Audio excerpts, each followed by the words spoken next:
اب میں دعوت گفتگو دے رہی ہوں، کسی تعارف کے محتاج نہیں۔ ہم خواتین کے لیے خاص طور پر بہت قابل فخر ہماری قائدانہ صلاحیتیں رکھنے والی بہن جو اپنا تعارف آپ ہیں، قاضی حسین احمد رحمہ اللہ، ان کی دختر نیک اختر محترمہ ڈاکٹر سمیحہ راحیل قاضی صاحبہ، 100 بااثر خواتین میں جن کا شمار ہوتا ہے، اپنے قلم سے، اپنی گفتگو سے میڈیا پر پوری دنیا کے اندر دین اسلام کا پیغام، حقانیت کا پیغام، اتحاد امت کا پیغام اور خواتین کو اپنی نسوانیت کے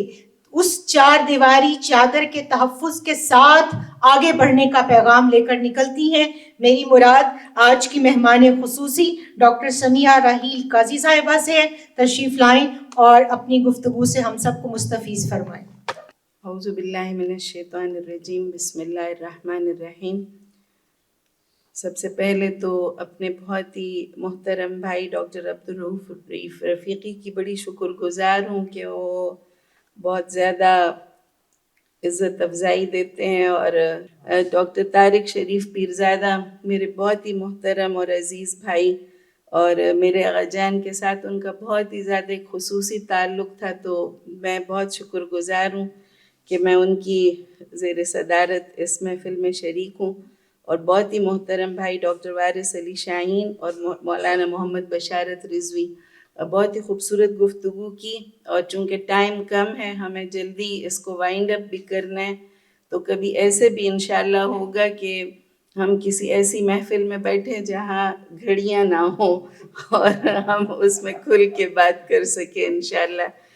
جو قرآن کریم ہمیں بتاتا ہے کہ رمضان کو کیوں روزے اس کے فرض کیے گئے، ایک تو یہ کہ بسم اللہ الرحمن الرحیم، یا ایھا الذین آمنوا کتب علیکم الصیام کما کتب علی الذین من قبلکم لعلکم تتقون۔ تقوی کے لیے، اور تقوی کا جو مطلب ہے اللہ کی موجودگی کا احساس، اور تقوی کا مطلب ہے وہ طاقت جو انسانوں کو گناہوں سے بچاتی ہے اور نیکیوں پر ابھارتی ہے، اور تقوی کا مطلب اللہ کا بے تحاشا خوف، کہ انسان اس خوف کی وجہ سے گناہوں سے پرہیز کرے، اور وہ محبت جس کی وجہ سے انسان نیکیوں کو کر گزرے۔ تو اس تقوی کے لیے رمضان سے اور روزے سے بڑھ کر کوئی چیز نہیں ہے، اسی لیے اللہ نے کہا کہ اسی تقوی کی طاقت حاصل کرنے کے لیے روزے فرض کیے گئے ہیں۔ اور دوسری بات بتائی کہ وَلِتُكَبِّرُوا اللَّهَ عَلَى مَا هَدَاكُمْ وَلَعَلَّكُمْ تَشْكُرُونَ۔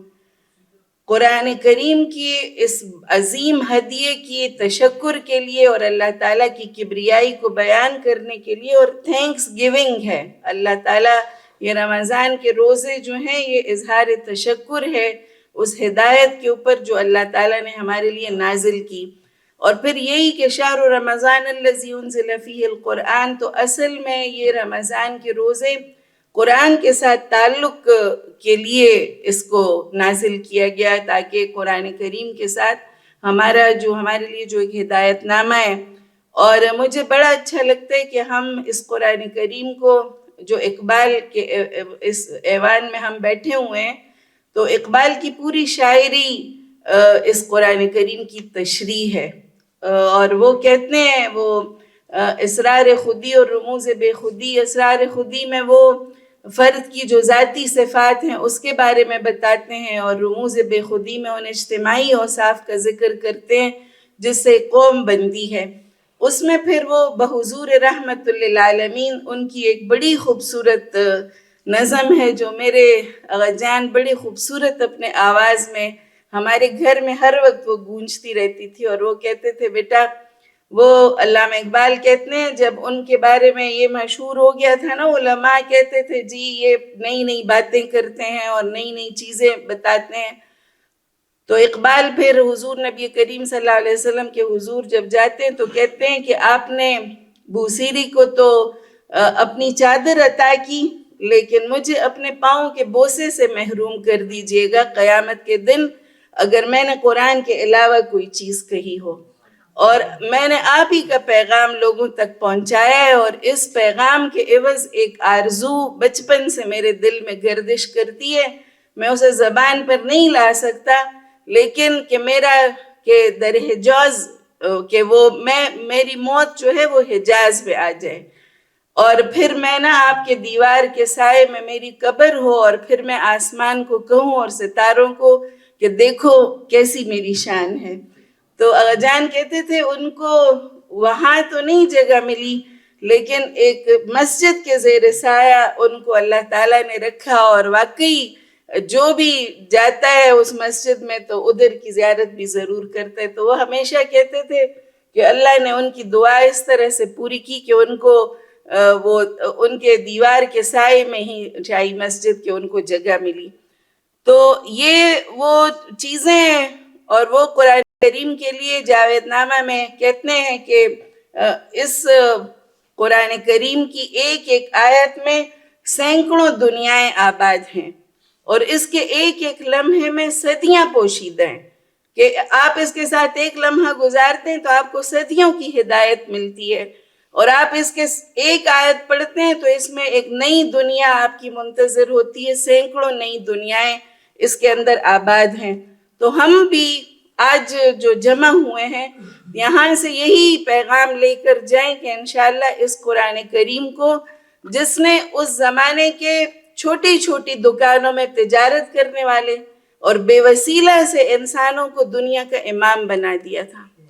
اور اسی قرآن کی وجہ سے اللہ تعالیٰ نے بڑی عزت بھی دی، اور اسی قرآن کو چھوڑنے کی وجہ سے اللہ تعالیٰ نے ہمیں ذلت سے دوچار کیا ہے۔ تو ہم اس رمضان کو جنگ بدر والا رمضان بنا دیں، ہم یہ فیصلہ کر لیں کہ ہم اپنی نسلوں کو اس قرآن کریم کے ذریعے سے دوبارہ اس دنیا کی امامت کے لیے تیار کریں گے۔ جو اقبال نے خواب دیکھا، جو انہوں نے عظمت رفتہ کو بازیاب کرانے کے لیے ہمارے لیے ایک راہ ہدایت چھوڑی ہے، قرآن کریم ہمارے پاس ہے، حضور نبی کریم صلی اللہ علیہ وسلم کی سیرت ہمارے پاس ہے، ایسی سیرت موجود ہے کہ ان کا ایک ایک لمحہ ہمارے پاس یعنی تاریخ میں محفوظ ہے، لاکھوں لوگ اسے پڑھتے بھی ہیں، لاکھوں لوگ اسے یاد دہانی بھی اس کی کرتے ہیں، تو کیوں پھر آج اثر نہیں ہوتا؟ اس کے اوپر ہمیں غور کرنا ہے کہ کیا وجہ ہے کہ اثر نہیں ہو رہا۔ لاکھوں کروڑوں نسخے گردش میں ہیں، تراویح میں پڑھا جاتا ہے قرآن کریم، لیکن کیوں وہ اثرات نہیں ہوتے؟ دل آج بھی بے روح ہیں، اور تڑپ آج بھی نہیں ہے، آنکھیں آج بھی نہیں بھیگتی۔ کیا وجہ ہے کہ ہم قرآن کریم ہمارے اوپر اثر انداز نہیں ہو رہا؟ حالانکہ اس کا دعویٰ ہے کہ یہ دلوں کو بدل دیتا ہے، یہ لوگوں کو کہ دلوں میں انقلاب، جو قلب انقلاب کا سرچشمہ ہے، اور قرآن کریم دماغ کو نہیں مخاطب کرتا، وہ انسان حضور نبی کریم صلی اللہ علیہ وسلم کے قلب مبارک پر اترا، اور وہ قلب مبارک کے جو اس قلب مبارک سے وہ لوگوں کے دلوں پر بھی اثر انداز ہوتا ہے۔ تو ہم بھی آج یہی کوشش کریں کہ ہم قرآن کی طرف اسی طرح آئیں جس طرح اولین مسلمان آئے تھے، اور جس طرح اس کے اوپر وہ اثر انداز ہوئے تھے۔ پھر یہ ہمارے لیے صرف ایک مقدس کتاب ہی نہیں رہے گی، یہ ہمیں بھی حرکت دے گی، ہمیں بھی جھنجھوڑے گی، ہماری روح میں بھی وہی انقلاب پیدا کرے گی جو آج سے صدیوں پہلے اس کتاب نے اس انقلاب کو برپا کیا تھا۔ میں ایک دفعہ پھر بہت شکر گزار ہوں ڈاکٹر عبدالرؤف صاحب کی۔ انشاءاللہ اس ایوان اقبال سے ان کی سربراہی میں اسی امید کا، کشمکش کا اور آرزوؤں کو جگانے کا پیغام ابھرے گا جو اقبال نے ہمیں سنایا تھا۔ ہم انشاءاللہ اس پیغام کو سنانے میں انشاءاللہ ہر لمحے آپ کے ساتھ دیں گے۔ وآخر دعوانا الحمدللہ رب العالمین۔